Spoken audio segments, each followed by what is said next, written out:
Aleluia. Glória a Deus. Toda honra, toda glória seja dada a Jesus. Cumprimento os irmãos com a paz do Senhor. Quantos estão felizes hoje aqui? Escolha uma pessoa bonita do seu lado e dê um sorriso para ela. Abra sua Bíblia comigo. Mateus capítulo de número 26. E o versículo de número 36. Está escrito assim: E em seguida foi Jesus com eles a um lugar chamado Getsemane, e disse a seus discípulos: Assentai-vos aqui enquanto eu vou ali orar. E levando consigo a Pedro e aos 2 filhos de Zebedeu, começou a entristecer-se e a angustiar-se. E então lhes disse: A minha alma está profundamente triste até a morte. Ficai aqui e vigiai comigo. Feche a Bíblia, coloque no banco, na cadeira.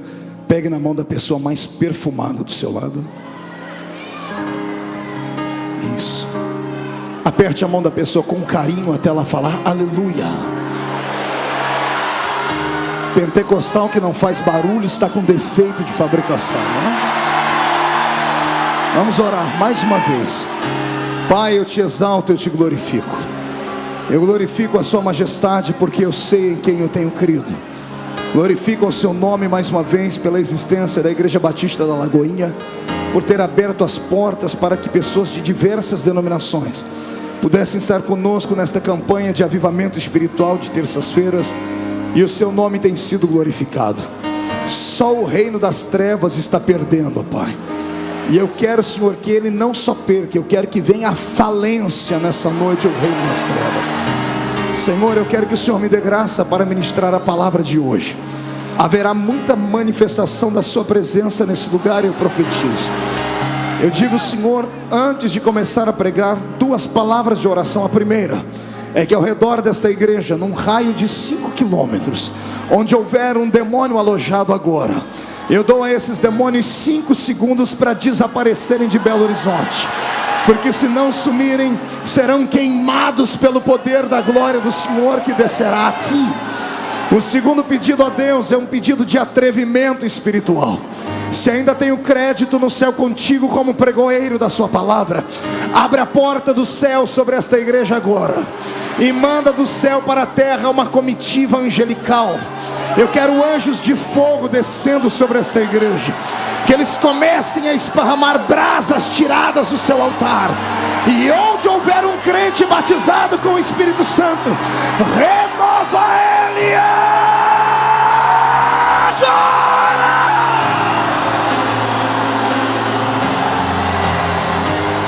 Bashuri bicanto robala bashara macanda rabasuri bicanto. Fala conosco nessa noite, Senhor. Fala conosco. É o que eu te peço agora, em nome de Jesus. Amém e amém. Os que podem, tomem o seu assento, por gentileza. Senhoras e senhores, noiva do Cordeiro, simpatizantes da nossa fé, amigos que estão dentro e fora do templo, pessoas que gentilmente deixaram seus afazeres de hoje para adorarem a Jesus conosco aqui. Eu pedi a Deus uma palavra para esta noite, e o Senhor me deu uma palavra muito séria, muito forte. Uma palavra que vai mudar a sua existência, que vai fazer você entender qual é a função que tu tens no reino de Deus. O Senhor hoje vai fazer você caminhar pelo tapete da sua revelação. E eu profetizo que antes da metade dessa mensagem, você já não vai mais estar sentado aí, vai estar voando na presença do Deus de Israel. Quem acredita em palavra profética, dê um grito de glória. Eu também creio. Então vamos começar a mensagem. A mensagem de hoje tem um tema. Diga para o seu irmão: aperta o cinto, que vamos decolar agora. O tema dessa noite é esse: íntimos de Deus. Dá para repetir comigo? 1, 2, 3. Canto de olho para o irmão da esquerda desconfiado, o da direita. Olha lá atrás, o da frente, e responde para mim: você acha que o irmão que está do seu lado tem intimidade com Deus ou não? Vamos descobrir hoje aqui. O Senhor me deu um texto que é um dos textos mais belos e mais emocionantes da Bíblia Sagrada. A entrada de Jesus dentro do Getsemane, momentos que antecederam o seu julgamento pela mão de Pilatos, pela mão de Herodes, pela mão de Anás, Caifás, pelo julgamento das pessoas, das massas, enfim. Momentos antes de tudo isso acontecer, o Senhor Jesus convidou os seus discípulos para subirem com Ele ao monte da oração. Em um outro evangelho diz que o Senhor, tendo terminado de cantar um hino, convidou eles para subirem ao monte da oração. Um outro evangelho diz que o Senhor convidou todos os seus discípulos para estarem com Ele orando. E aqui no evangelho que nós lemos de Mateus, mais de forma detalhada, o Senhor divide a sua oração em dois tempos. Primeiro Ele leva todos os seus discípulos a um monte. Ele leva os 12, ou melhor, a história diz que foram apenas 11. Um dos 12 nesse dia arrumou um afazer. Deve ter dito a Jesus: Senhor, eu tenho que pagar uma duplicata no centro da cidade, eu sou tesoureiro do grupo, não dá para ir. E por isso ele não foi. Judas, ele tinha outra coisa a fazer. Os 11 subiram com Jesus ao monte. Mas aqui no evangelho de Mateus, o Senhor diz que, convidando todos eles, Ele deixou 8 deles parados em um canto e disse: ficai aqui, porque eu vou mais à frente orar. E indo orar mais à frente, Ele levou consigo 3 homens: Pedro, Tiago e João. Pedro e os 2 filhos de Zebedeu. Aqui começa a mensagem desta noite. Poderia o Filho de Deus fazer acepção entre os seus servos? Sim ou não? Jesus fazia acepção entre aqueles que o seguiam? Tinha uma escala, tinha uma hierarquia? Alguém era melhor do que alguém? Ele amava mais alguns do que a outros? Vamos tentar hoje discernir isso dentro desta igreja, para podermos entender por que é que Jesus levanta homens e mulheres com uma unção diferenciada. Por que é que nem todo mundo é igual a todo mundo? O Senhor não faz acepção quando se trata de salvar o ser humano. Para salvar o homem, Ele libera o seu grande amor. Ele salva incondicionalmente o grande, o pequeno, o gordo, o magro, o negro, o branco, o asiático, o avermelhado. Jesus é salvador de toda a humanidade. Para salvar, Ele não faz acepção, mas para usar no seu reino, para liberar uma unção especial, para dar um ministério de impacto, aí o Senhor vasculha a alma do ser humano e encontra algumas coisas que nos outros Ele não conseguiu encontrar. Deus hoje vai mostrar por que é que você é perseguido, por que é que você não consegue alcançar os seus sonhos, por que é que você já está crescendo, por que é que uns são quentes, outros são congelados. Vamos descobrir hoje aqui. Tudo é uma questão de intimidade com Jesus de Nazaré. Amém? Vale mais um glória a Deus aí? Mas antes de entrar no contexto, no texto da mensagem, pastor Márcio, eu queria aqui falar com a inteligência dos mineiros, que mineiro é muito inteligente. Tentar aqui hoje descobrir o que é que os homens viam em Jesus para segui-lo. Imagine você que convencer um americano é muito difícil, porque ele é muito patriota. O reino da América do Norte é cercado e ladeado por muitos heróis. Toda nação que tem história e tem heróis, muito dificilmente eles vão se curvar diante de alguém. Raramente você verá um inglês se curvar diante de outra nação, porque eles são uma nação antiga, são carregados de heróis. Se partirmos para o outro lado do mundo, você vai ver que é muito fácil influenciar um africano, porque é um continente que infelizmente tem muito poucos heróis. O brasileiro está quase na mesma escala. O brasileiro não tem heróis. A nossa nação não tem heróis. Por isso sofremos a influência do mundo inteiro. E eu não estou mentindo. Pergunte ao seu filho que estuda o nome de pelo menos 5 heróis brasileiros. Os neurônios dele vão começar a derreter e no máximo ele vai conseguir falar 3: Tiradentes, Marechal Cândido Rondon e Zumbi do Quilombo de Palmares. Passou disso, raramente vamos lembrar de algum herói. Eu sei que você vai dizer: pastor, somos uma nação nova, temos apenas 500 anos. Eu sei disso, mas o problema não está nisso. O problema está no nosso passado. Todo ser humano precisa se espelhar em um herói. Todo ser humano que cresce precisa ter diante dele uma imagem a ser seguida. Não uma imagem de escultura, não um Deus, ou um semideus, ou um pseudo-deus, mas alguém que possa representar para ele algo que ele possa desejar ser no amanhã. Os nossos filhos acabam se espelhando em nós que somos pais. Os seus filhos e os meus filhos às vezes acabam se espelhando em heróis que ele acaba assistindo na TV. Isto aqui vale uma história muito abençoada. Quando eu era pequenino, pequenino é ótima essa, né? Não cresci muito, mas eu morava na Vila Tatu, lá da minha cidadezinha, e a gente era muito pobre. Pobre de marré. Era tão pobre que a gente não tinha dinheiro para nada. Então a gente criava os nossos brinquedos. E no fundo da minha casa tinha uma goiabeira. Quem conhece goiabeira aqui? Deixa eu ver. Todo mundo é da roça, igual a mim. Pois bem, tínhamos uma goiabeira no fundo da nossa casa, e eu tinha 2 amigos particulares, o Tom e o Jerry. Nada disso. Tom é porque a mãe dele colocou o nome dele de Everton, e Jerry porque a mãe era apaixonada por um cantor da jovem, média, velha guarda. Jerry sabe tudo, hein, crente? Glória a Deus. Esse aí. E aí íamos nós 3, eu, o Tom e o Jerry, e a gente ficava debaixo daquela goiabeira criando situações, inventando brincadeiras. E você sabe que mente de criança é fértil. E um dia, um dos 3, besta, porque só besta para ter uma ideia dessa, em cima da goiabeira dissemos assim: vamos brincar hoje de Liga da Justiça. E um dos 3 disseram assim: hoje nós vamos brincar de Liga da Justiça. Cada um escolhe um herói. E aí falamos: e aí, o que nós... Em cima da goiabeira alguém disse: olha, isso aqui agora é a espaçonave dos Super Amigos. E de repente um fez um barulhinho, e arrancou uma folha da goiabeira e disse: recebemos agora uma mensagem lá do Pentágono. Ó a cabeça de criança. E disse: aqui está escrito que o sol está se apagando, e só os Super Amigos podem voltar a fazer o sol aquecer de novo. E de repente olhamos um para os outros e disse assim: então vamos nós. Acionamos a espaçonave, pastor Márcio. Começaram a chacoalhar ela, né, para o motor pegando. E um em cada galho daquela goiabeira. E o Tom era muito levado. O Tom começou a chacoalhar e disse: estamos sendo atingidos por uma chuva de meteoros. Daqui a pouco o Jerry: vamos desviar daquele buraco negro. Quase caiu lá de cima.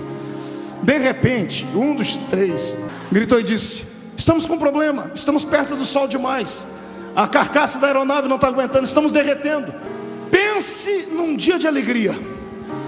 Eu fiquei em pé em cima daquela goiabeira, eu estufei o peito, murchei a barriga, levantei as 2 mãos para cima e disse: para o alto e avante. E pulei.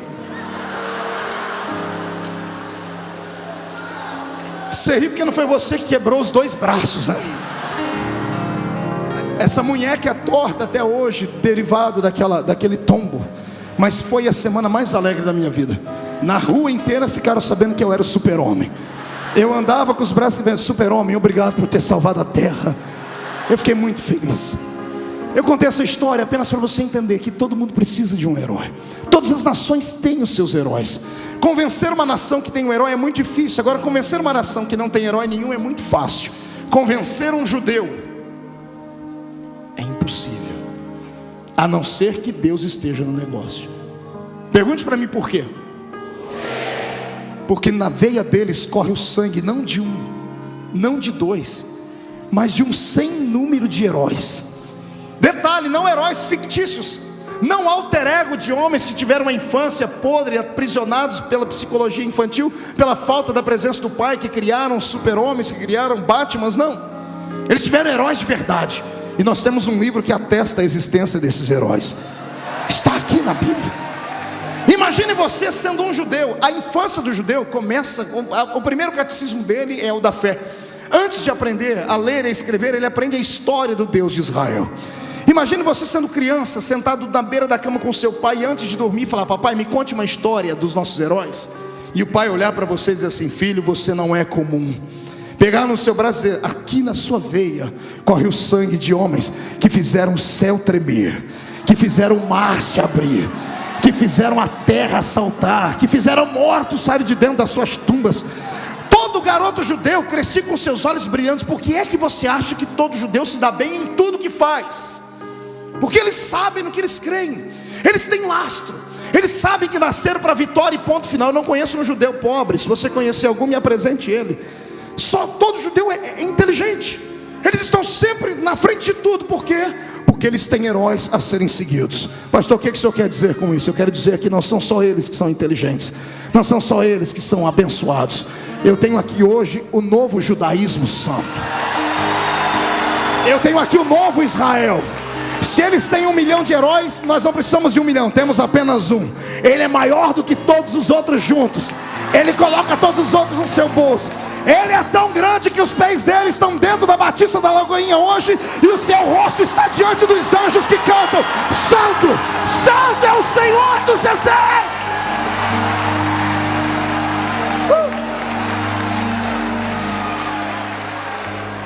Quando Jesus veio à terra, Esses judeus esperavam um herói.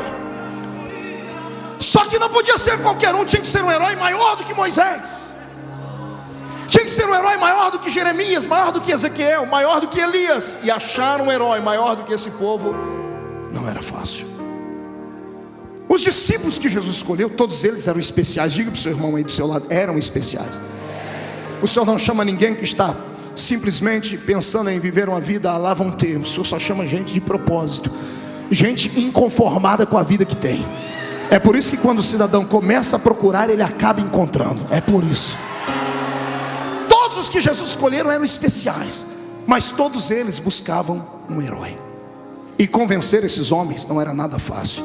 Eu fico imaginando qual a arma, qual o poder tinha Jesus para convencer os discípulos. Eu sei que alguns podem levantar a mão e dizer: pastor, mas eram homens pescadores, eram gente inculta, incauta. Nem todos. Eu estudei a base da psicologia, a vida dos 12 discípulos.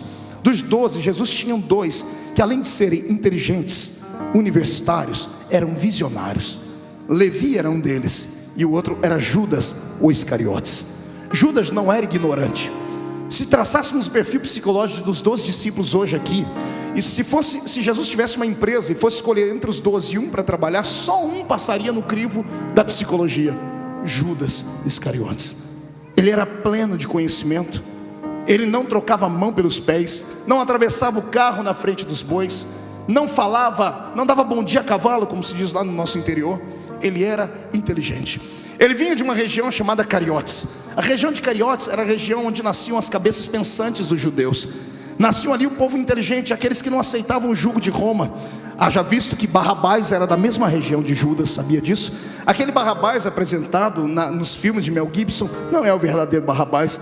Ele não era um assassino truculento, maluco, como apresentam os filmes. Ele era um terrorista. Ele era alguém que foi preso. Roma, lembre-se bem, Roma só prendiam pessoas que lutavam contra César. E o que é que um judeu vai fazer contra César, senão dizer que César não era o rei? Eles queriam a liberdade dos judeus, está entendendo? Judas era um desses, era um visionário. Quando ele ouviu a pregação de Jesus, quando ele ouviu a mensagem de Jesus, ele foi simplesmente imantado pelo mestre. A unção que havia em Jesus atraiu Judas, porque Judas disse: esse aí é o herói que eu estava esperando, é o verdadeiro. Eu sei que muitas pessoas dizem assim: ah, pastor, Judas foi um traidor. A gente só se lembra dos últimos momentos dele. Mas Judas não foi traidor sempre. Judas se decepcionou com Jesus momentos antes de Jesus ser condenado a tudo que aconteceu. Judas se decepcionou com Jesus, como eu e você acabamos nos decepcionando no meio da caminhada. Somente naquele dia em que Jesus estava partindo o pão, quando ele disse: a minha hora é chegada, Judas desconfiou e descobriu que de fato ele não era o Messias que ele esperava, porque ele esperava alguém que fosse libertar Israel da mão dos judeus. E Jesus estava se despedindo deles, dizendo: eu estou morrendo, o meu reino não é dessa terra, é de outra terra. A inteligência de Judas pegou ele no final da história. Eu fico imaginando como foi que Jesus atraiu Levi. Bom, Levi, a Bíblia conta como. Você pode tentar imaginar comigo. Entra comigo dentro de uma cidade. Imagine 200 cobradores de impostos. Quantos cobradores eu disse? Era esse grupo de qual Mateus, se transformado em Levi, chamado Mateus, pertencia. 200 cobradores de impostos, todos autorizados por Roma. Para ser um cobrador de impostos de Roma, você tinha que ter cursado economia na faculdade de Jerusalém. Ele era graduado, por isso trabalhava com o aval de Roma. Eles se reuniam, eles faziam uma espécie de arrastão financeiro pelas cidades. Escolhiam uma cidade maior e todas as cidades circunvizinhas vinham pagar o tributo ali. Por isso precisavam de 200 cobradores. Cercavam uma rua, colocavam mesas, 100 mesas de um lado, 100 mesas de outro, e o povo vinha pagar. Eu quero que você imagine Jesus com alguns discípulos entrando ali para escolher Mateus. Imagine, universitário, formado em economia, carteira assinada por César, tinha tudo, os seus dividendos, tinha dinheiro, tinha condição de sobreviver, tinha as 2 cidadanias, porque trabalhando para Roma, conquistou a cidadania romana, era judeu de coração, era um homem pleno, sábio. Quem conquista um homem desse? Quem engana um homem desse? Lá vem Jesus. Imagine 200 cobradores de impostos judeus, de barba, usando uniforme e o quipá na cabeça. 200 homens de barba, você vai achar que você está olhando para um espelho, porque todo mundo parece com todo mundo. E Jesus está vindo com os discípulos. Eu imagino que, Senhor, vamos pagar ali, ó, aquela fila ali também. Nós, Jesus, não é ali que eu vou pagar, tem outra aqui, eu vou escolher uma outra mesa. Senhor, mas é tudo igual, a barba é igual, a roupa é igual, o kippá é igual. Eu imagino Jesus dizendo, mas o coração não é igual, tem um aqui que é diferente. Eu imagino Jesus pagando tributo para aquele cobrador de impostos chamado Levi, ele devolvendo o troco, dando o recibo. E quando Jesus termina, Jesus pega o troco, olha para ele e diz assim, Levi, segue-me. E Jesus sai. Eu imagino, ele fala, calma aí, moço, o senhor me chamou do quê? Levi. O senhor não tem um crachá? Eu não moro nessa região. Como é que o senhor sabe o meu nome? Eu imagino Jesus dando um sorrisinho, dizendo assim, seu nome? Eu te conheço antes de você nascer. Eu sei o seu passado, faço parte do seu presente, e se me seguir, eu mudo o seu futuro. Eita! Jesus está indo embora e Levi está aqui, a carteira assinada, uma profissão bem feita, família. O que tinha Jesus para atrair esse camarada? Ele não era comum. Ele só atraía gente especial. É por isso que quando eu prego dentro de uma igreja como essa, eu fico alegre, porque eu prego para a nata. Eu não estou pregando para o resto, estou pregando para aquilo que há de melhor. Está entendendo? Eu provo para você que você é melhor. Quando Jesus quer revelar alguma coisa muito séria, muito importante, quando Ele quer revelar o futuro para alguém nessa cidade, Ele não procura a casa dos mais ricos, dos grandes magistrados, dos grandes políticos, só se for cheio do Espírito Santo. Jesus prefere subir o morro, prefere entrar na favela, prefere ir lá na casa do BNH. Ele prefere olhar para você com 2 dentes na boca, um para doer, o outro para abrir garrafa. Mas quando Ele fala, filho, você diz, fala, Senhor, porque o teu servo... Mão direita para cima, bate no peito até fazer barulho. Olha para o irmãozinho do seu lado, mas olha de cima para baixo agora. Diga para ele assim, ó, eu não sei você, mas eu sou especial. Diga, especial com E maiúsculo. Não fui eu quem escolhi ele, foi ele quem me escolheu. Só quem tem certeza disso, jogue a mão para cima,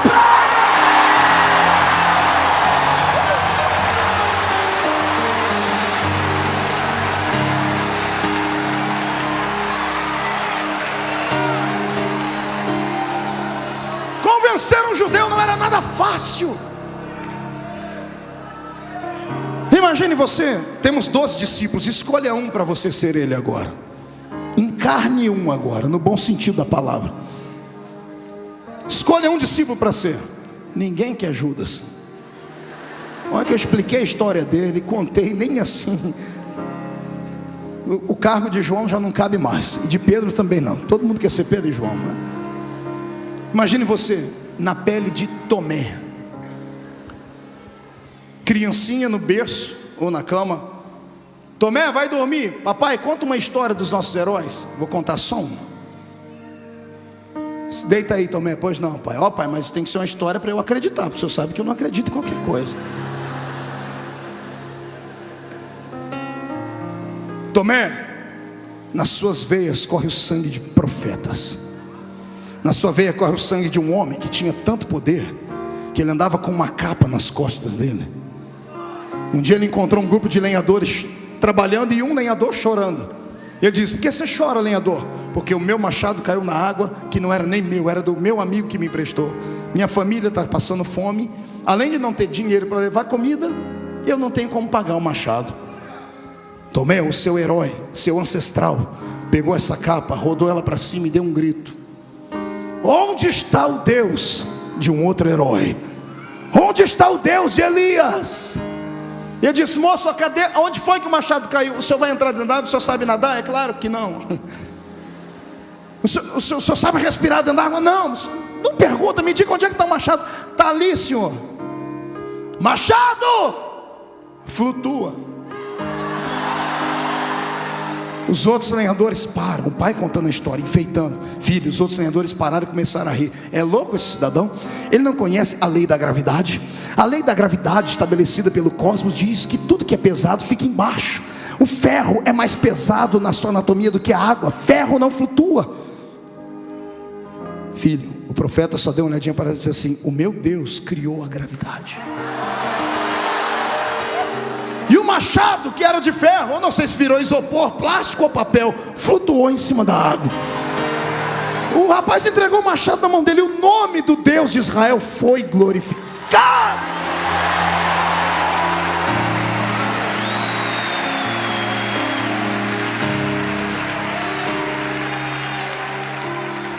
Imagine você sendo André.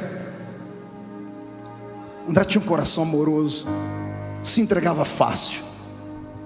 Papai, me conta uma história, mas eu quero uma história diferente, eu quero uma história para o coração. Filho, vou te contar uma. Israel não teve só heróis, Israel teve heroínas. Cadê as mulheres? Não vão dar um grito não? Como é que é, papai? Heroínas, mas as mulheres na nossa sociedade, na nossa fé, não tem muito valor. De fato, filho, mas teve vezes que elas foram decisivas na história de Deus. Teve uma, filha, que virou heroína com quase 90 anos. O nome dela era Débora. Ela estava em cima das palmeiras, e o herói da época fracassou, ficou frouxo, não tinha coragem de descer para possuir os vales. E o Senhor disse assim: Débora, chama o herói da época e dá-lhe um couro, Débora. E Débora chamou ele, lá vem o herói todo bambambam, filho. Chega ele, Baraque, olha o nome dele, o homem do trovão. Baraque, o homem do trovão. Eu disse: Débora, você me chamou aqui, velhinha, para me dar, vovozinha, a senhora vai me dar um bolinho de fubá? Não. Um cachecol? Não. A senhora me chamou aqui para dizer que a senhora queria ter um filho como eu? Não. Para que a senhora me chamou aqui? Para te chamar de covarde, calça curta e frouxo. O Senhor mandou você possuir a terra e você está com medo de 900 carrinhos de ferro lá embaixo. Mas Débora, são 900 carrinhos de ferro. O seu Deus pode transformar ferro em sucata, Baraque.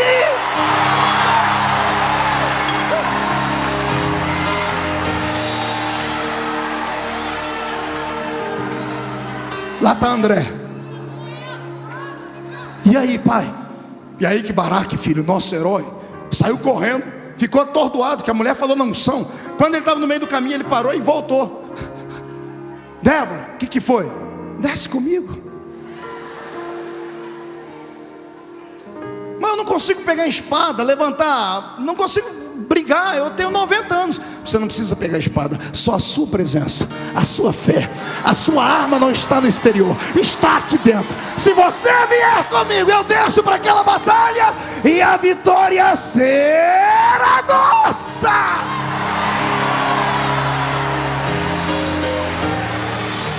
Ei, pense você ser um deles, que cresceu ouvindo histórias de que viria um homem que não seria só um homem, maior que Moisés, maior que Elias. E chegou esse homem. Ele chegou de mansinho, como chega o mineiro, comendo pelas beiradas, quietinho, não é assim? Bem do jeitinho de vocês, como quem não quer nada. Foi se aproximando, revelou o nome de um aqui, falou sobre uma pesca ali, deu uma outra profissão a outro, disse assim: se você me seguir, eu te dou outro tipo de profissão. Estava todo mundo angustiado, ninguém suportava mais o jugo de Roma. A religião judaica estava falida, era uma religião só de palavras perdidas, faltava essência de vida. Os sacerdotes tinham 2 pesos e 2 medidas. Se fosse um rico aristocrata judeu que levasse 12 juntas de bois de oferta, ele era ovacionado, era aplaudido, era amado. Se fosse uma viúva com uma flor de farinha na palma da mão, ela era simplesmente humilhada e rejeitada. E de repente aparece ele, e ele começa a caminhar, e todos eles saem com ele, todos desconfiados, com o pé atrás, porque ele ainda não tinha se revelado. Aí Jesus começa a se revelar. Vem comigo, vem para uma das histórias mais lindas que você já ouviu. Jesus diz assim: gente, vamos iniciar o nosso ministério. Eu quero uma cruzada, uma grande cruzada. Anuncie na cidade que coisas extraordinárias vão acontecer. Diga que há profeta em Israel agora. Mas Senhor, mas vai acontecer. Fale que vai acontecer. Onde vai ser a cruzada? No pé daquele monte. Eu vou pregar um sermão. Esparrame o nome do sermão: o sermão da montanha. Esparrame ele. Daqui a pouco vem a multidão, 5.000 homens, fora mulheres e crianças, 15.000 pessoas. E Jesus se empolga, pregador parecendo pastor Marco, agarra o microfone e não solta mais. E ele começa a pregar 10 minutos, 15, 1 hora, 2, 6 horas, André. A mensagem de Jesus era uma mensagem espada, comprida, mas não era chata, cortava mesmo. E ele pregando. Daqui a pouco um barulho no meio da multidão. Glória a Deus, pastor. Não. Língua estranha? Não, um barulho estranho. Pergunte que barulho. 15 mil estômagos roncando de fome.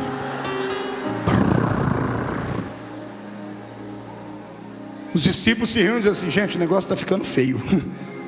Alguém pede uma palavra: Senhor, para o sermão um minutinho. Jesus fala: o que está acontecendo, Senhor? Está na hora de mandar esse povo embora. Por quê? Porque, Senhor, já é tarde, eles estão te ouvindo o dia inteiro, não tem comida. E Jesus olha para eles assim: olha, dê vocês de comer. Pedro: Judas, que foi? O mestre está mandando dar de comer para a multidão. Senhor, ninguém dizimou esse mês. Ninguém ofertou. O dinheiro que tem não dá para comprar comida nem para a gente. Como é que nós vamos alimentar 15 mil pessoas? Jesus diz: se vira. Senhor, não tem jeito. Aí Jesus: então agora vocês vão começar a me conhecer. Mande a multidão se assentar. Se assentam em grupos de 50. Grite no meio da multidão: quem é que tem comida aí? Tomé diz: Senhor, uma hora dessa ninguém tem mais comida não. Pergunte, não custa perguntar. E os discípulos: alguém tem comida? Alguém tem alguma coisa de comer? E de repente lá no meio da multidão levanta um rapazinho. A Bíblia diz que era um rapazinho. E ele diz assim: olha, eu tenho 5 pães e 2. Não, faz igual, fala igual está na Bíblia. Faz biquinho e tudo. 5 pães e 2. Que lindinho. Por que você acha que a Bíblia diz 5 pães e 2 peixinhos? Rapaz, na linguagem dos judeus, rapazinho, era uma criança de 10, 11, 12 anos de idade. O que aquele garoto tinha era uma lancheirinha. A mãe saiu para ouvir Jesus pregar e levou a criança junto e fez uma lancheirinha para ele. E criança encontra outra criança e ficam brincando. O menino não estava prestando atenção na mensagem, estava brincando com as outras crianças. De repente se aproxima da mãe e esqueceu de comer. Você sabe como é que é criança levada: brinca, esquece até de comer.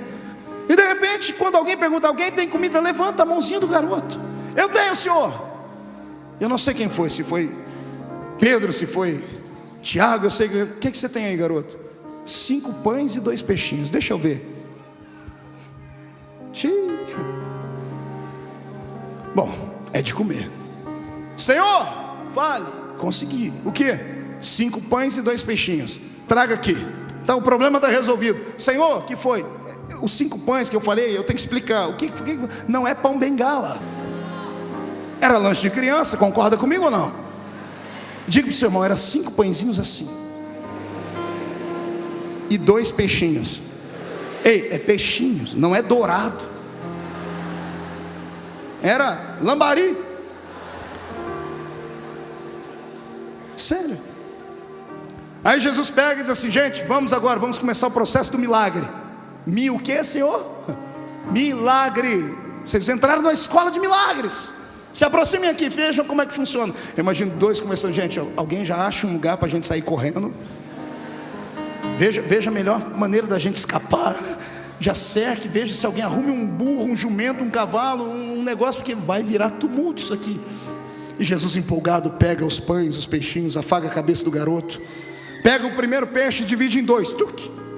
A senhora aqui da frente, para a senhora um pedacinho, a senhora para outra. Alguém aqui do lado de Jesus cochichando, dizendo: Senhor, falta 5 pães e 1 peixinho. Ele pega o peixinho e reparte esse pedaço para o Senhor. Senhor, 5 pães. Jesus pega a primeira bisnaguinha 7 boys e parte no meio. Um pedacinho para a senhora, um pedacinho para o Senhor. Senhor, 4 pães. Sinal de alerta: arrume o caminho, nós temos que fugir daqui. Mais um, Senhor, 3 pães. Mais um, Senhor, 2. Mais um, Senhor. Que foi? Desespero. Só tem um. Jesus fala, eu imagino Jesus falar: era aqui que eu queria chegar.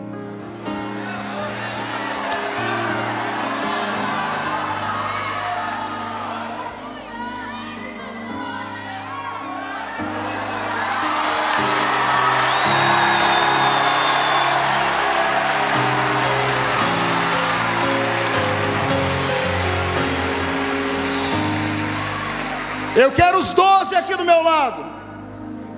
Jesus parte o pão e diz: Pedro, esse primeiro é seu. Pedro pega o pão, e quando está todo mundo olhando para esse pão, quando eles tiram o olhar desse e olham para esse está inteiro ainda. O que aconteceu? Agora ninguém mais olha, todo mundo está olhando para a mão dele. Ele diz: Pai, eu te dou graças, Pai. Jesus fala: Tiago, esse é seu. Tiago está até errando a mão porque está olhando para cá. Enquanto essa mão de Jesus vai para lá, essa aqui o pão faz assim, ó.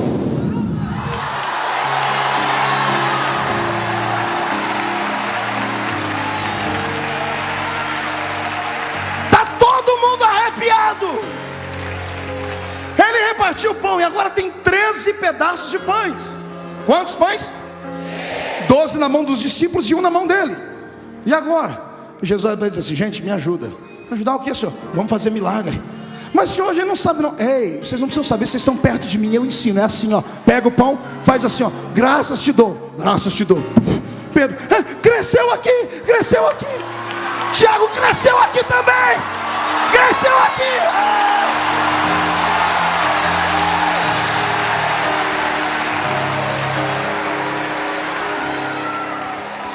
A parte mais bonita vem agora. Agora desaperta o cinto que você vai quebrar tudo agora. A minha Bíblia diz que sobrou quantos cestos? Pergunta para o seu irmão: por quê? Por quê? Depois que eles alimentaram todo mundo, cada um arrumou um cesto e ficaram brincando de fazer milagre. Quando acabou o cesto, aí parou. Não tem mais cesto para encher. Aí parou o pão. Cada um pega um cesto, vai Jesus na frente dando uma risadinha por dentro, e atrás vem os 12, cada um com cesto. Que homem é esse? Gente, está aqui, ó, 12 cestos. Ai, Jesus!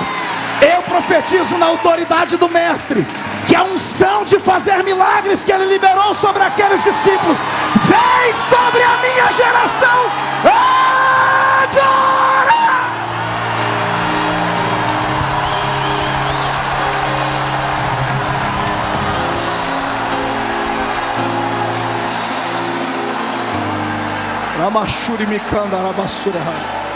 Sente aí. Você descobriu desde a primeira vez que eu preguei aqui: eu não sou um grande pregador, eu sou um bom contador de histórias. Foi todo mundo dormir, Jesus dormindo num quarto separado, e no outro quarto os 12. Entre lá dentro agora. Imagina a conversa dos 12. Judas e Mateus, os estudados. Gente, calma aí, tem que ter uma explicação. Não, tem que ter uma explicação. Será que foi fermento? O que será que foi? Eu imagino Pedro dizendo: larga a mão de ser besta, vocês dois, rapaz. O homem é o homem, é o cara, ele é o cara. A gente estava esperando ele. Não, Tomé, não, eu só acredito se acontecer mais algumas coisas aí. Jesus está do outro lado, do lado divino dele, escutando tudo que eles estão falando ali dentro. Jesus diz: espere amanhã, espere amanhã. Acorde de manhãzinha. E aí, estão preparados para quê? Vamos para a escola de milagres. Bora, bora, senhor. O que nós vamos fazer hoje? Hoje nós vamos atravessar o mar, porque eu quero ir do outro lado. Mas senhor, é longe. Não interessa, eu sou o chefe, eu mando. Vem, todo mundo. Eles entram dentro do barquinho. Judas está lá, irado, dando as últimas moedinhas, pagando a embarcação do táxi. O que ele vai fazer do outro lado? Tem tanta gente para ser ganha aqui. Ele entra e Jesus diz assim: gente, olha, a caminhada foi difícil, eu passei a noite orando. Eu vou ficar aqui na popa do barco dormindo um pouquinho, ok? Quando chegar do outro lado, vocês me acordem. Imagina Jesus arrumando o travesseiro, dormindo e morrendo de dar risada por dentro. Porque como homem, ele só sabia o ali, mas o Deus que estava dentro dele, o Cristo que enchia aquele Jesus, sabia tudo. Então ele já sabia o que ia acontecer.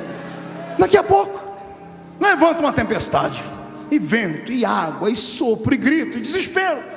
12 discípulos, cada um com um balde, tirando água lá de dentro. Gente, está na hora de acordar ele. Está não, rapaz, vamos, a gente já está passando, está nada, está fechando o tempo. Daqui a pouco a gente não dá mais, temos que chamar ele. Mas chamar para que ele vai poder fazer? Bom, pelo menos ele morre com a gente. Senhor, eu nem acredito que ele estava dormindo. Acho que ele estava só igual mineiro, com o olho aberto, todo fechado. O que foi? Senhor, uma tempestade. Tempestade, cadê? Aí, Senhor, isso é tempestade? Isso é uma brisa. Não, Senhor, a água parecendo um copinho. Senhor, ajuda a gente. Claro que eu ajudo. Lá vem Pedro, tosse, o quê? Um balde. Para quê? Precisa ajudar a gente, tirar água daqui. Eu lá preciso de balde, rapaz, dá licença. Vocês não me conhecem ainda. Jesus sai da popa e vai lá para a proa do barco.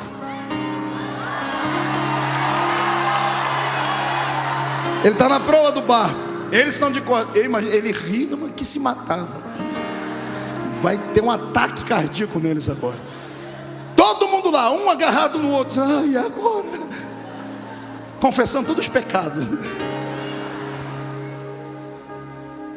Jesus levanta as duas mãos para o céu.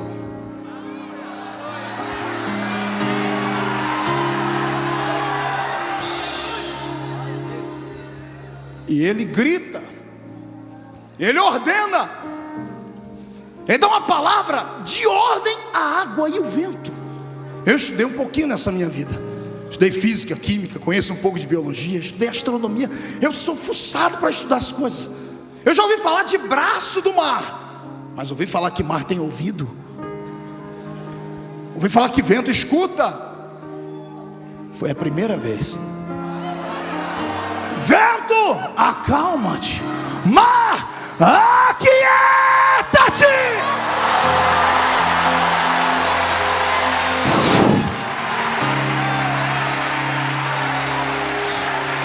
Parou tudo. Ele vira para trás. Posso dormir agora, senhores? Homens de pouca fé. Lá vai ele, se ajeita no travesseiro. E os 12 estão lá. Que homem é esse? Que até o vento e o mar obedecem.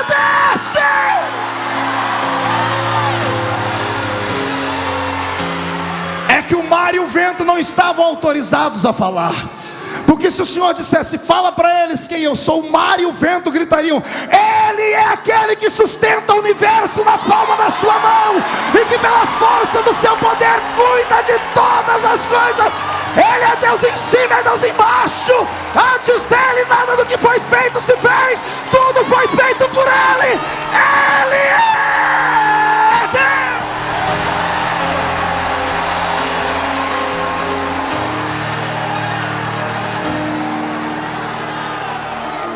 Pastor Márcio, eles até esqueceram o que foi fazer do outro lado do mar.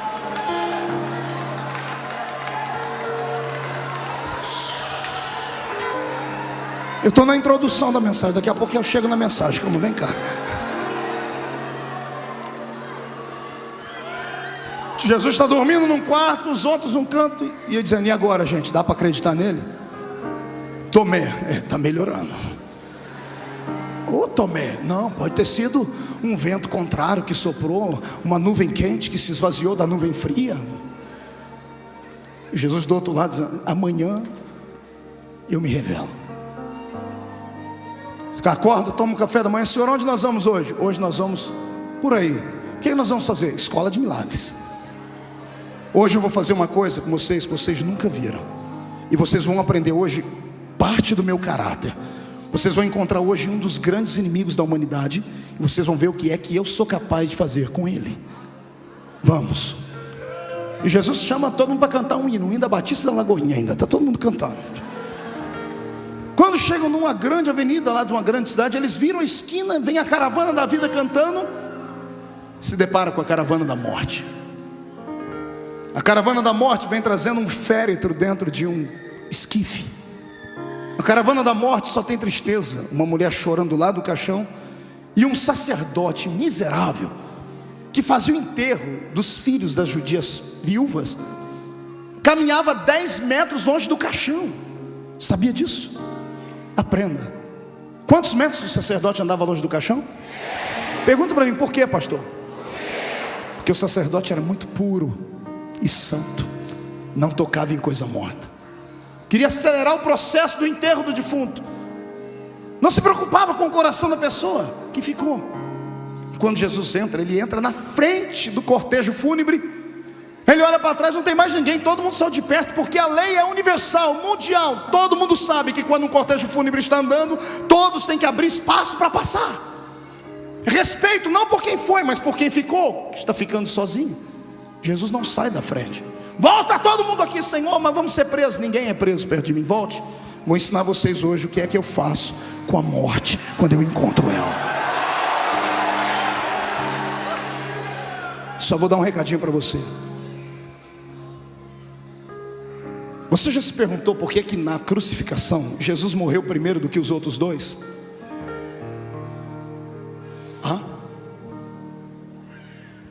O crucificado era tratado de maneira igual. Os três sofreram a mesma coisa, apanharam do mesmo jeito, foram chicoteados do mesmo jeito, foram preparados para morrerem na cruz. Por que é que Jesus morreu primeiro do que os dois? Porque ele era mais fraco? Porque ele carregava o peso de toda a humanidade? Não. Eu orei, e a resposta que veio aqui, eu acreditei e ensino. Jesus morreu antes dos dois, porque se os dois morressem primeiro do que ele, era morrer e ressuscitar. Nunca, pastor Márcio, a morte cruzou o caminho de Jesus e ficou lá dando risada. Todo morto que cruzou o caminho dele ressuscitou. Todo. Eu disse que todo morto que cruzou o caminho dele ressuscitou.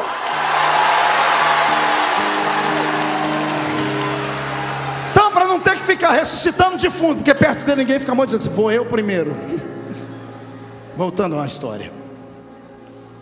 Quando Jesus para e olha para aquela mulher, ele não se comoveu com o rapaz, ele se comoveu com a mãe do rapaz. Quando Jesus olhou para ela, o lado divino dele vasculhou a mente dela, porque Jesus veio à terra para isso, para entender o ser humano. Foi isso que Deus veio fazer em carne, porque Deus, da primeira à quinta dispensação, inocência, consciência, governo humano, patriarcal e lei, veio na nuvem, na graça, no fogo, na glória, e não pôde absorver o sentimento da humanidade. Deus não conseguiu compreender porque que o homem não conseguia respeitá-lo. Aí Jesus veio e se desfez da sua forma divina e veio ser um como nós, para entender o que é frio, o que é calor, o que é dor, o que é abandono, o que é sofrimento, o que é choro. E agora Jesus estava diante de uma experiência única. Ele queria entender por que é que as pessoas choravam quando o morto ia embora. Aí o lado divino dele entra na mente da mulher e vasculha a memória dela, e ele entende por que ela chora. Por isso que ele chorou com ela. Você nunca se perguntou por que Jesus chorou com ela? Foi só por causa disso. Quando ele foi na memória dela, sabe o que ele viu? Ele viu aquela mulher com 8 dias de bebê nascido, com as suas entranhas ainda dilaceradas, sorridente, com dores, mas sorrindo, indo com o marido, com uma pombinha, um pouquinho de flor de farinha, entrando dentro do templo, porque todo macho de 8 dias era apresentado para o Senhor. E Jesus viu dentro dela a memória do sacerdote, pegando o bebezinho e levantando: Senhor, transforme ele num profeta, transforme ele numa bênção para Israel, numa bênção para a sociedade, numa bênção para o judaísmo. Jesus viu que ela entregou um sacrifício por aquela criança, e quando ele viu para dentro dele, ele disse: é verdade, agora eu sei por que eles choram. Essa criança foi consagrada a mim, e ela foi embora antes da mãe. E Jesus chorou com ela. E quando Jesus olhou para aquele caixão, ele não viu uma criança, ele viu os sonhos daquela mulher. Ela era viúva, o filho daria sustento a ela no futuro. O filho, toda vez que ela olhava para o filho, ela lembrava do pai, do marido que tinha ido embora. Era o sustentáculo dela, já era maldita por estar na terra viúva. Viúva era destratada, tinha um filho para lhe dar graça, agora não tinha marido e nem filho, estava humilhada. Além do sonho estar morto no caixão, a cova estava aberta no cemitério. Aí Jesus entra e para a história. Ele faz aquilo que nenhum sacerdote tinha coragem de fazer. O sacerdote está 10 metros do caixão, ele vai e se aproxima do caixão. Ele olha para dentro do esquife e olha para a mulher e diz assim: não chores. E ele levanta aquela mão de novo. Quando ele levanta aquela mão, os 12 lá no canto dizem: o que ele vai fazer? Toda vez que ele levanta essa mão, algo acontece. O que ele vai fazer agora? Eu quero aqui desmistificar uma passagem da Bíblia, essa que estou citando, para que você entenda melhor. A Bíblia diz que Jesus tocou o esquife. Ele tocou o quê? Esquife é feito de que matéria? Madeira. Esquife é caixão. Isso. Para que Jesus ia tocar no caixão? Se caixão não ressuscita, se madeira não tem vida?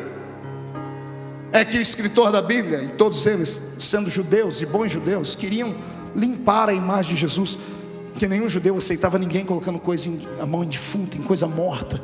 Então escreveram: Jesus tocou o esquife. Ele não tocou o esquife, ele enfiou a mão, foi no peito do defunto. Está olhando nos olhos e dizendo: não chores. ele enfia a mão no peito, defunto, além de estar dentro do caixão, ainda estava amarrado, igual Lázaro, atado, parecendo uma múmia. Jesus diz: não chores. Eu imagino a mão dele procurando o coração sem vida, enfiando a mão no meio das talas, encontrando o peito do rapaz. Não chores, moço, levanta-te. Levanta-te. Você acha que o rapaz simplesmente fez assim, ó? Puf. Deixa eu te explicar o que é preciso fazer para um morto ressuscitar.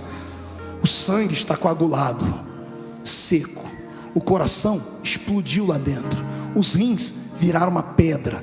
A pele está esturricada, azulada ou roxa. A pupila dos olhos está dilatada. A língua está virada para dentro, enrolada. Não há mais mucosa dentro da sua boca. Não há mais umidade nas bocas. Os nervos estão travados. Possivelmente a perna do rapaz foi quebrada para ser colocada dentro do caixão. Quando Jesus disse: moço, levanta-te, a vida teve que dar um jeito de entrar nele. O sangue vai ficando líquido de novo. Um calor desce do céu. O hálito de Deus cai dentro da boca do rapaz. A pele seca começa a ficar volumosa. Os ossos quebrados se juntam. Os olhos voltam a ficar normal. A língua solta. E o rapaz senta.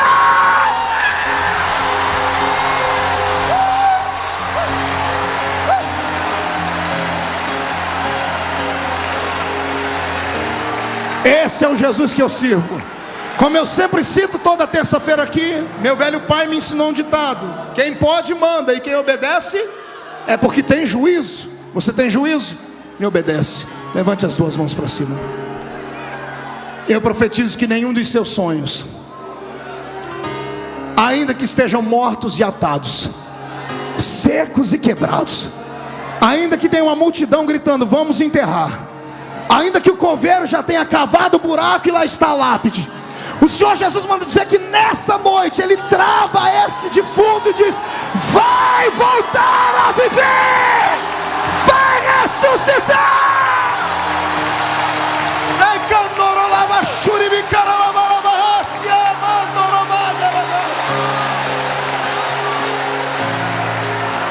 Recebe de volta o seu sonho. Leva de volta o seu sonho para casa. Se algum sacerdote seco queria enterrá-lo, deixa ele gritar num canto: hoje não tem enterro. Não, você que gosta de ir para velório e comer bolachinha com chazinho, hoje não tem bolachinha nem chazinho. Hoje tem festa. Hoje tem celebração de festa.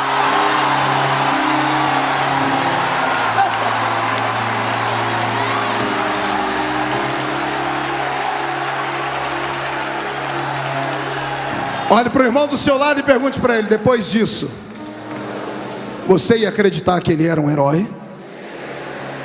Responda para o seu irmão. Contra fatos não há argumento. Ele era o Messias. Ele era o Messias.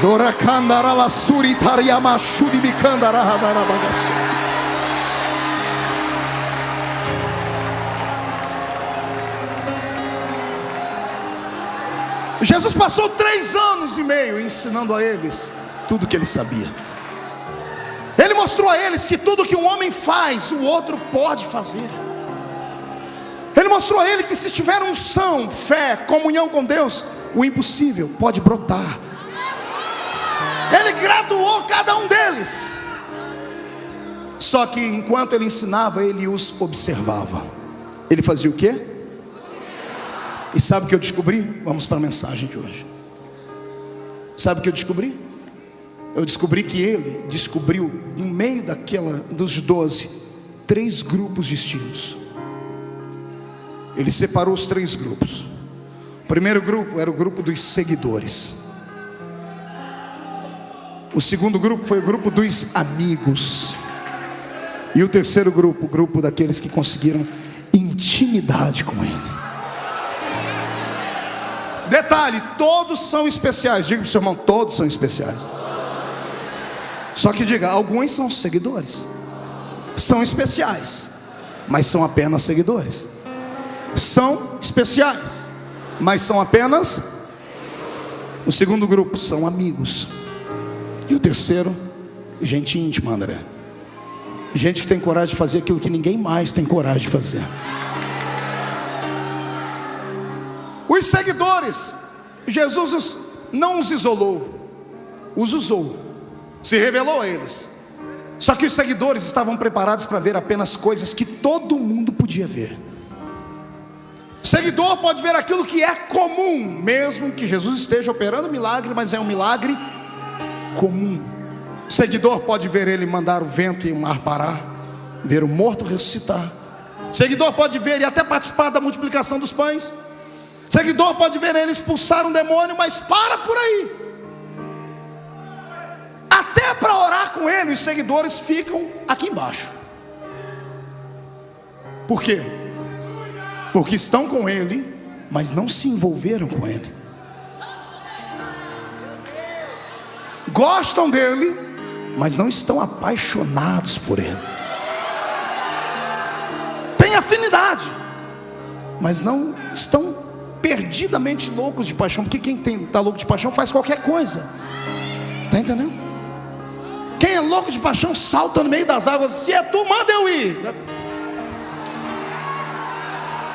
O seguidor olha para ele e diz: eu recebi poder, Jesus, eu fui naquela cidade pregar, não quiseram me ouvir, eu posso mandar cair fogo do céu e destruir a cidade inteira? Não, calma, calma. Não, mas o Senhor deu poder? Dei, mas não é para isso, calma. Seguidor é racional. O que ama faz por paixão. O amigo é apaixonado. O amigo está com outro no meio de uma batalha, está apanhando, tem 15 homens batendo um amigo. Se é amigo verdadeiro, ele não esquenta, ele vai apanhar junto, mas não deixa o camarada sozinho lá. O seguidor pensa: bom, eu sou amigo, mas depois a gente conversa, a gente se vê depois. Nós temos esses 3 grupos dentro da igreja. E como sempre, a matemática bíblica é real. Os seguidores é sempre o maior grupo. Seguidores são aqueles que eu costumo chamar de Maria vai com as outras. Tanto faz como fez. São especiais, foram reconhecidos, foram salvos, mas não querem compromisso. Não querem compromisso com aquilo que é sobrenatural. Não querem compromisso com verdades. Querem ser crentes, mas querem ser crentes de domingo. Querem ser crentes de cantar uma musiquinha. Querem ser crentes até entregar o dízimo, mas para por aí. Não quero compromisso, não quero expulsar demônio, não quero fazer, não quero testificar, não, eu quero ficar aqui na minha. Sou seguidor, respeito ele, mas tá bom para mim aqui. Nós temos uma geração de seguidores, gente que é especial porque Jesus se revelou a eles, mas não tem coragem de ir além do normal. É gente que não quer tirar os pés do chão. Até entraram no rio do avivamento, mas estão lá com o dedão no fundo do rio. Não solta o dedo, morre de medo. Ei, a palavra do Senhor para você é essa: solte o dedo e vem nadar. Seguidor tem medo de profundidade. Gosta do status, mas tem medo de profundidade. Sabe por que nós não operamos mais milagres? Só temos seguidores. Só seguidores. Temos enfeites de igreja. Prepare 2 guarda-costas para sair comigo daqui. Seguidores, a igreja está cheia de seguidores. Só gente que do jeito que veio vai. Gente que quer negociar com ele. Gente que está perto dele só para ver milagrezinhos, e quando vê o milagrezinho aplaude. Gente que quer coisa simples. Eu quero dizer para você: conhecer Jesus é como entrar numa escola. Você pode permanecer lá embaixo no alfabetismo espiritual, ou pode ser graduado. Eu não quero ser apenas do jardim de infância. Eu quero diploma de graduação com meu mestre.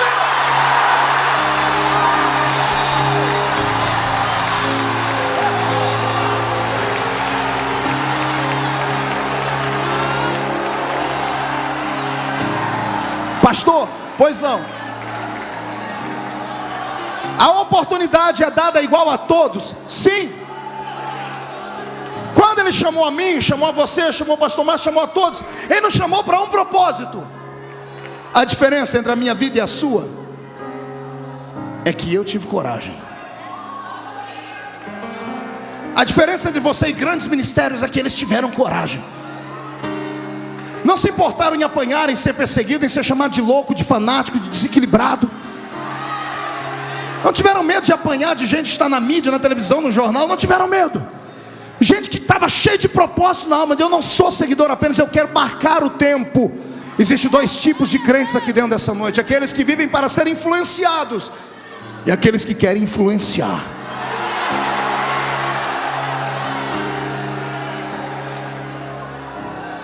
Pastor, mas tá bom ser especial, ser seguidor, mas pelo menos eu estou no circuito dele. Sim,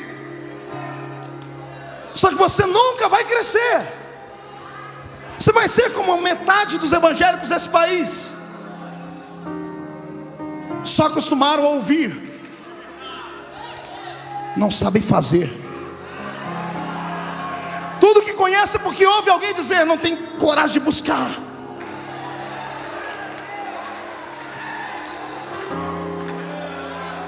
Chega de ser seguidor apenas. Dê um upgrade na sua vida, amado. Vem comigo, a escolha é sua. Para ser amigo, você tem que ter coragem de fazer coisas que ninguém mais tem coragem. Mesmo que você faça coisas erradas por impulso, mas é melhor errar tentando do que nunca tentar.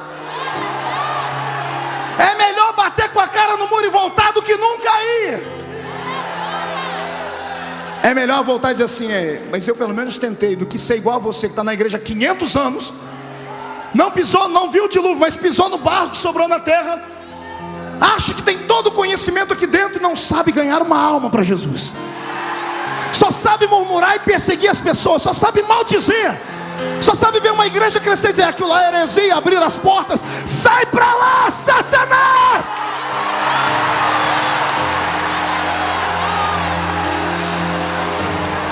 Faça a diferença. Ei, quer que Deus faça algo na sua vida que Ele nunca fez? Então faça algo para Ele que você nunca fez. Ouse. Crie coragem. Tem 12 dentro do barco, só um quis pular lá, pastor. Depois ficaram todo mundo, afundou, homem de pouca fé. Ele vem e diz assim, eu afundei, mas só eu tive o gostinho de pisar na água.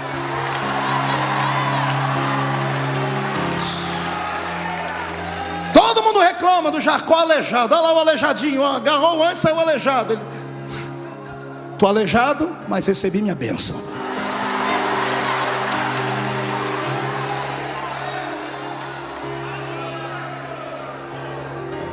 Surpreenda Deus.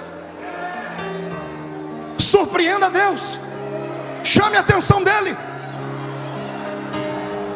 Paulo diz que nós somos um livro aberto, sim ou não? Sim. Que tipo de livro é você?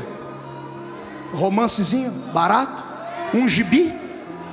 Historinha para boi dormir? Ou você é um livro cheio de emoções?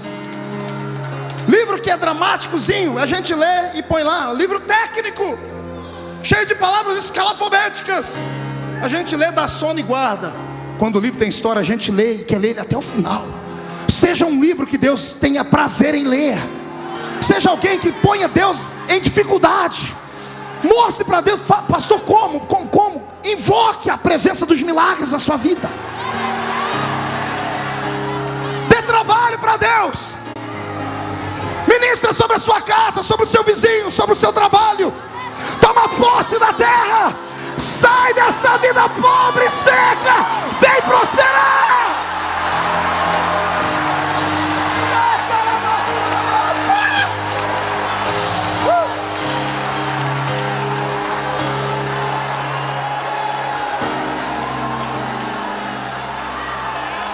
Os amigos caminham com Jesus até um certo ponto. Os seguidores vêm mais abaixo. Até para orar com Jesus, o seguidor tem que ficar mais embaixo. Tem 8 aqui. Jesus, ó, vocês fiquem aqui. Eu vou ali para frente orar. Amigos. Jesus tinha 3 amigos. Nome deles? Aqui embaixo fala Pedro, Tiago, lá em cima João. 1, 2, 3, nome dos amigos de Jesus? Digo, seu irmão, os restantes eram especiais, mas eram seguidores apenas. Pastor, o que amigo recebe? Além de ser repreendido, amigo vai mais longe com ele. revelação é mais profunda. Seguidores veem só milagres simples. Amigos, Jesus olha para eles assim, ó: hoje eu vou revelar uma coisa muito profunda. Venham comigo. Lá vem os 12. Pare 9 e volte para trás. Eu quero só os que estão preparados para vir comigo. Pedro, Tiago e João. Vem. Os outros ficam e eles sobem. O que ele vai fazer? Eles chegam em cima do monte e Jesus diz assim, ó: fiquem os 3 aqui. Eu imagino Jesus dizendo: não corram, não gritem, não desesperem, não desmaiem, fiquem aqui, fiquem me olhando. E Jesus se afasta deles.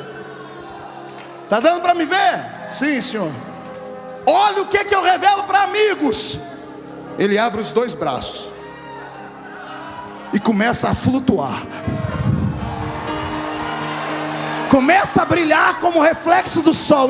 O corpo dele é transformado num corpo glorificado. Ele está lá em cima voando, está os 3, um agarrado, o outro tremendo, querendo cair. Ele falou para não cair. Mamãe, se ele está revelando é porque ele viu alguma coisa na gente. Senhor, Senhor, deixa a gente dobrar o joelho. Vai, dobra. Os 3. Eu imagino Pedro, Tiago e João. O que é isso? Ele voa. Meu super-herói voa.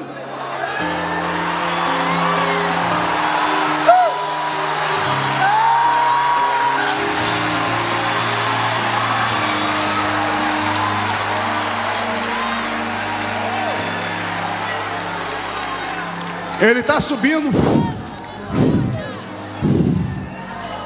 Quando ele está lá em cima, está os 3 aqui, quase desmaiados.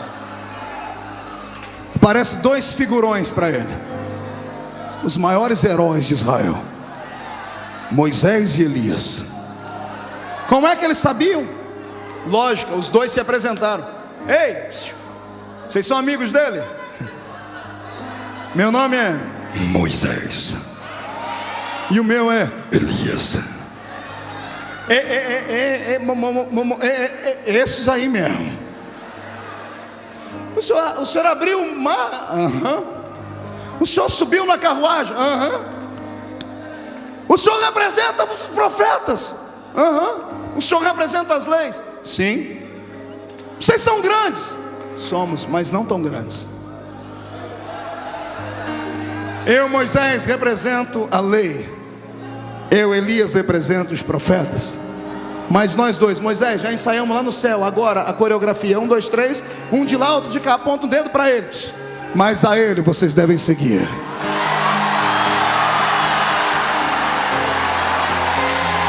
Ele é maior do que os profetas. Ele é maior do que a lei.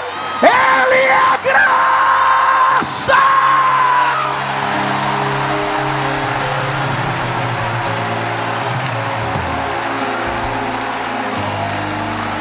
Segure um pouquinho.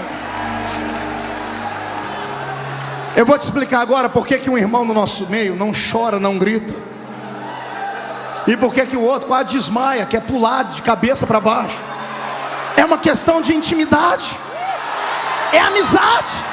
Está entendendo?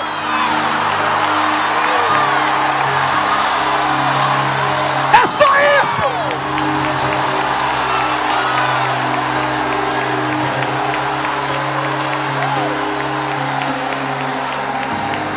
Eu não maltrato os seguidores. Pastor Marco, os irmãos que estão numa igreja tradicional, que não gritam, não pulam, não cantam, não oram, não acreditam em línguas, eles vão para o mesmo céu que a gente? Vão. Mas pastor, vão, porque a salvação é pela graça. Não é por nada que o homem faça, é por aquilo que ele fez.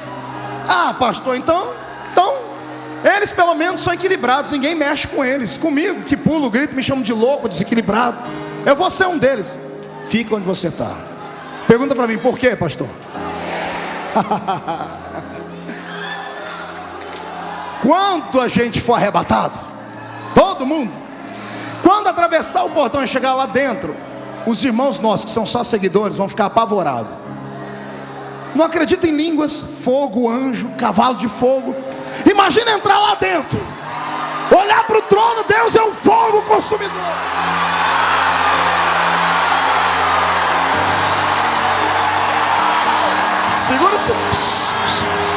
Segura, segura, segura. Até eles acostumar com o ambiente lá em cima, pastor Márcio, o povo da Batista da Lagoinha já fez a festa.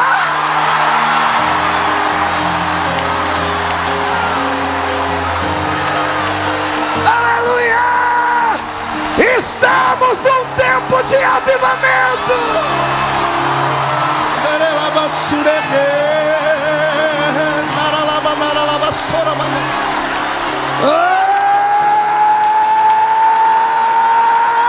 Aleluia!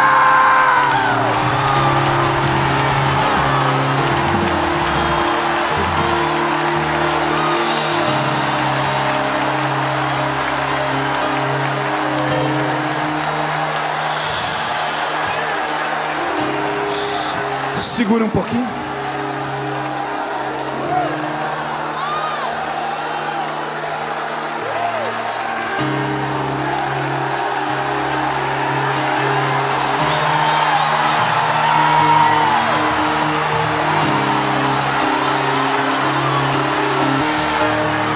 Senhor Jesus, onde houver um crente batizado com o Espírito Santo agora, aqui dentro, lá fora pelo telão ou em casa assistindo pela internet, enche eles até não aguentarem mais.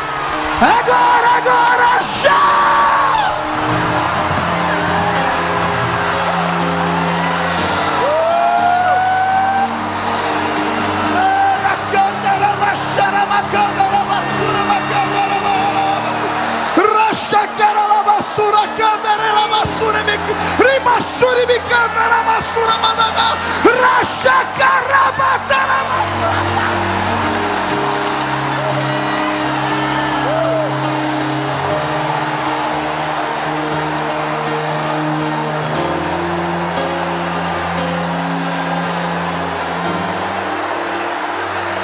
Íntimos de Deus.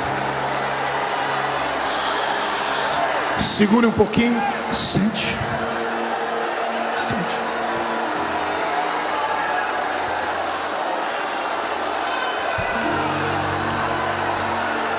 É por isso que há tanta diferença de crentes. Todos são especiais, lembrem disso. Todos de todas as denominações são especiais, mas a maioria são só seguidores. Alguns são amigos. Esses que são amigos enxergam o céu pelo lado de dentro, recebem revelações que ninguém mais recebe, e não tem o que falar. Vai fazer o quê? O cidadão pagou o preço, buscou, acreditou, devorou a Bíblia, jejuou, pediu, bateu. Jesus pegou e abriu e deu para ele. Não adianta ficar com inveja. Pode perseguir, pode escrever o nome da pessoa, pode execrar de uma denominação. O dom Jesus deu e ponto final. O cidadão é amigo de Deus. É amigo.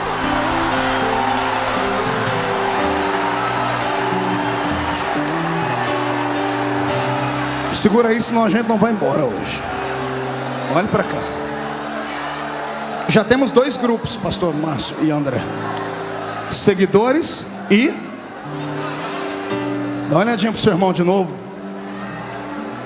Pergunta para ele aí: seguidor ou amigo? Diga, lembre, todo mundo é especial.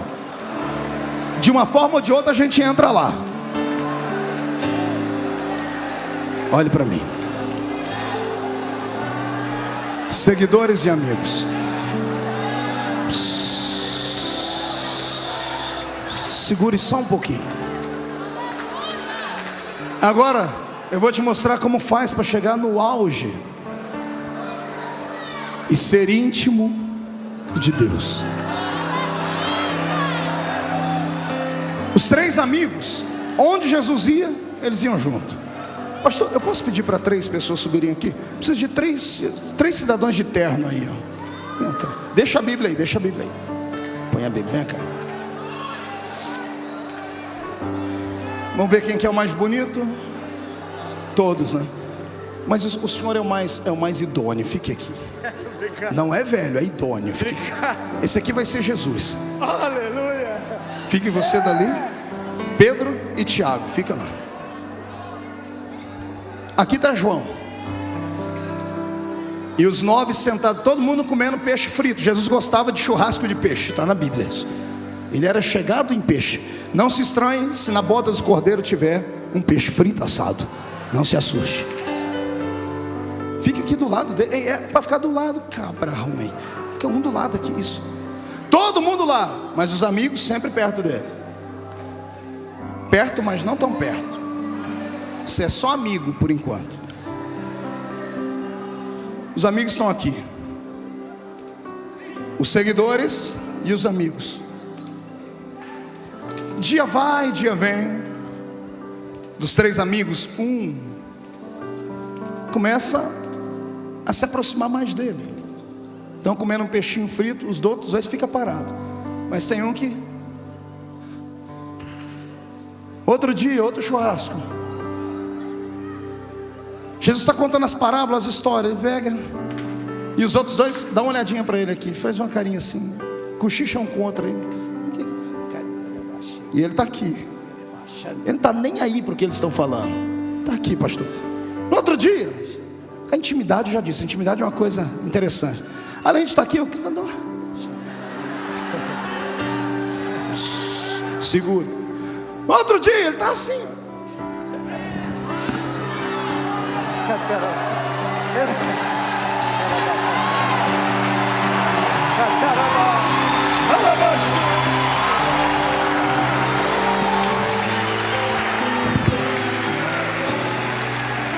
Pergunte para mim: ah, pastor, fazer isso é... Fala assim, diga para mim: pastor, fazer isso é fácil. Hoje, há 2000 anos atrás, ser judeu, você vê um judeu andar de mão dada com um homem. Se você vê alguém aí fora de mão dada com outro homem, você já fica todo malicioso, preconceituoso. Imagine há 2000 anos atrás, no Oriente, onde a cultura é extremamente machista, contra o afeminalismo, está na Bíblia. Paulo pregando contra isso, já tinha a história de Sodoma e Gomorra. Um homem encostar no outro. Eu imagino que João passou, mesmo entre os seguidores, mesmo entre os amigos.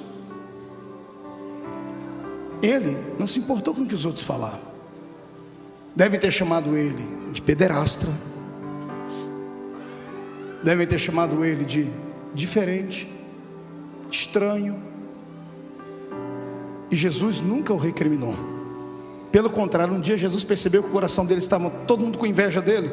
E Jesus abraçou João e disse assim: o que importa a vocês todos? Que ele viva, até que me veja vir no meu reino e na minha glória.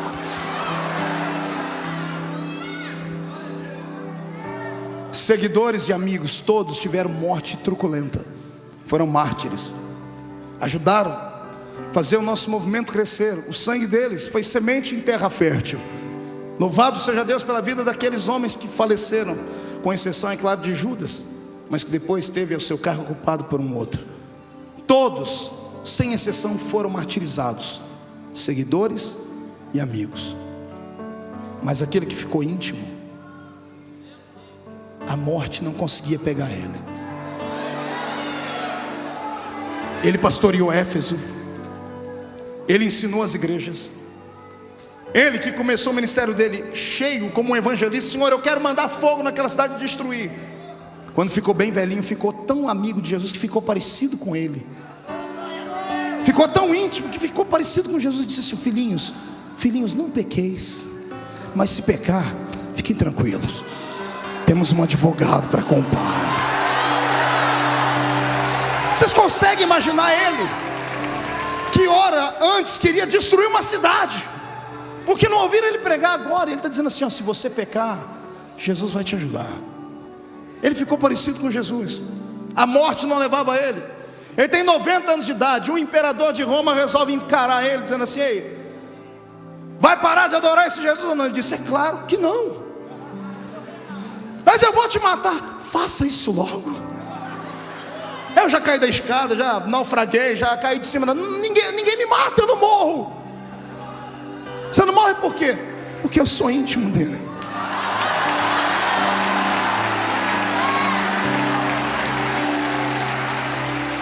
imperador de Roma fez assim com ele: ninguém te mata, a morte não te pega, não, pois eu vou dar um jeito, a sua morte será pior do que a de todos. Ele pega um censo e vê como todos morreram: João Marcos arrastado pelas ruas de Alexandria, Pedro crucificado de cabeça para baixo, Tiago ao fio da espada, alguns decapitados, Tomé esfolado. Ele viu todas as mortes. Ele disse: eu quero arrumar uma morte que nenhum deles teve. Você é o último, então sua morte vai ser pior. Ele tem uma ideia brilhante, veio dos quintos dos infernos, faz um tambor de azeite quente, acende um fogo e fica borbulhando, azeite fervendo. O imperador chega diante de João e diz assim: tá aí, ó, ou nega, ou vou te jogo aí dentro. Ele diz, eu imagino João olhando e diz: se eu fosse um pouco mais novo, eu pulava aí dentro. O senhor pode me dar uma ajudadinha, porque 90 anos de idade, meu filho, me ajuda. Você não tem medo da morte? Rapaz, a morte é minha amiga, rapaz. É a carruagem que vai me levar para junto daquele meu íntimo.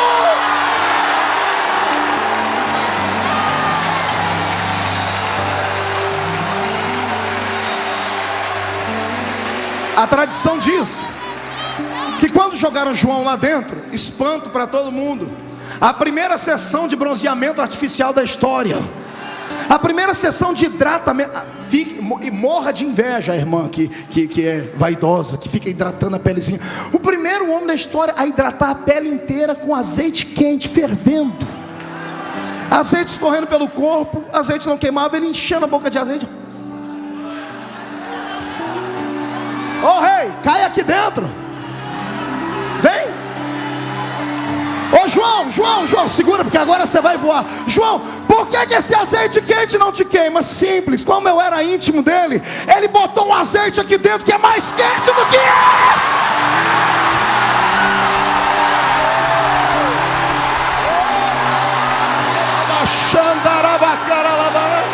recebe um pouquinho desse azeite aí.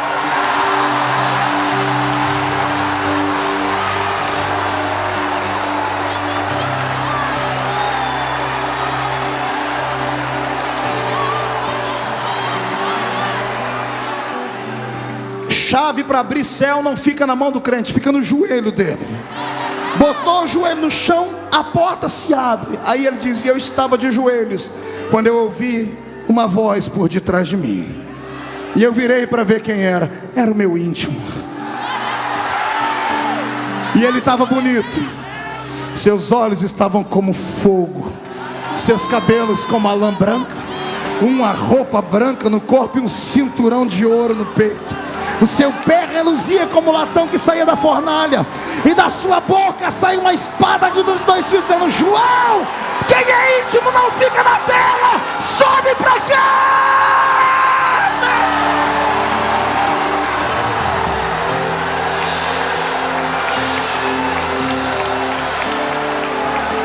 Fique de pé comigo, igreja do Senhor.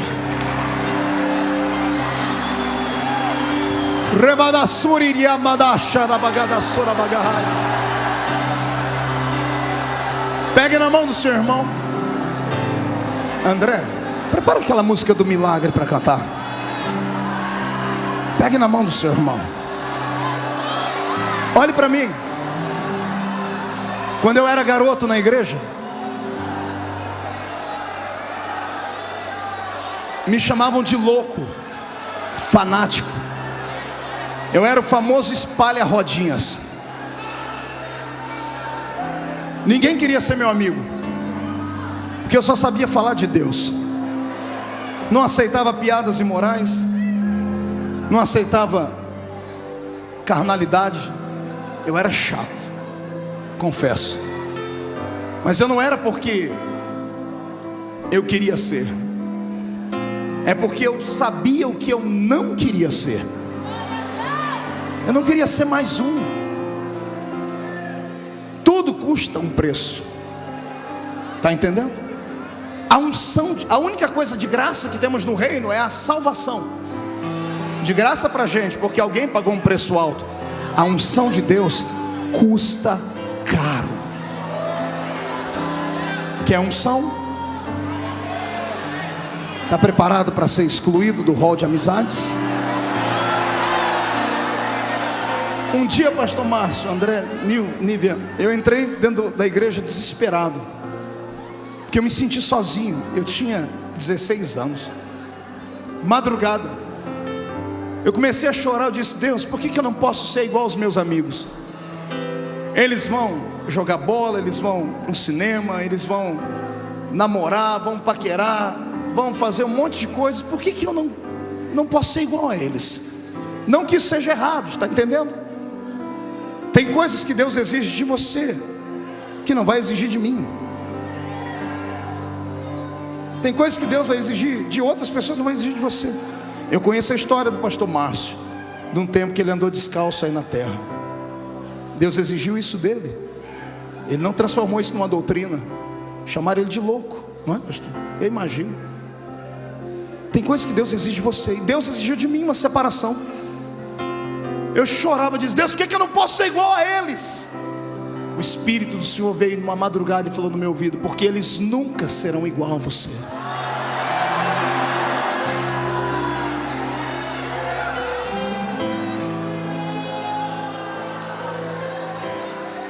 Todos os meus amigos que eram os paqueradores da igreja eram os moços que eram mais famosos, as meninas que chamavam mais atenção. Só se esqueceram de uma coisa: que o tempo passa. E depois de 15 anos, eles estão lá na minha cidade, casados, um trabalhozinho normal, indo na igreja de domingo a domingo, cheio de problemas, porque não santificaram a vida quando podiam. Tudo que planta o homem colhe. Os que me chamavam de louco, de fanático, quando eu estou na cidade, descobrem, eles ligam para todo mundo e enchem a igreja. Quando termina o culto, eles vêm me abraçar e dizem assim: por que eu não fui igual a você? Quantas vezes, tem gente que já me pediu perdão 1 milhão de vezes. Por que eu te chamei de louco, de fanático? Deus está pesando a mão em mim. Diz: não, Deus não faz isso, foi uma opção sua. Eu optei em ser diferente. Lembre-se, todos são especiais. Seguidor, amigo e íntimo. Mas só pode ter revelações profundas aqueles que pactuarem mais fundo com Deus. Nada que você faz em sacrifício ao Senhor fica em vão. Nenhum tipo de jejum que você faça, quer seja de palavras, quer seja de roupa, quer seja de comida, quer seja, se for para Deus, para ser uma pessoa diferente, não fica em vão. O Senhor marca em algum lugar no céu.